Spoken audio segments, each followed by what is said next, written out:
نسیم بهاری که در دشت بیکران احساس وجودم، همچون نسیم خنک بهاری در حال وزیدن هستی.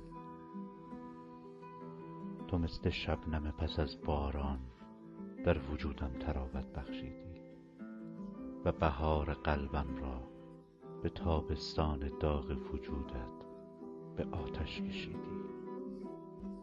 آری، تو همان گرمای خاموش شده وجود من می باشی که دوباره آن را همچون آتشی زیر خاکستر شعله ور ساختی و اکنون گرمای وجودت را به فصل پاییز قلبم با صدای خشخش برگ‌های زرد پاییزی در درون امواج قلبم مزین ساختی.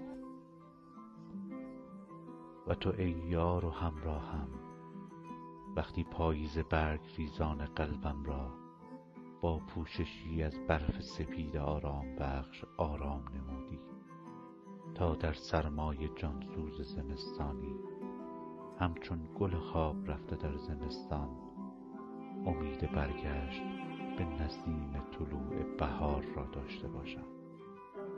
آری، تو همان 4 فصل دشت بیکران قلبمی.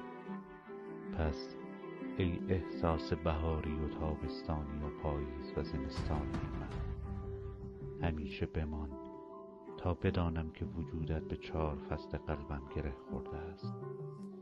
بمان تا زنده بمانم آرام جانم. بمان تا گل امیدوارت طعم تلخ تازیان را نچشد و من تو را دوست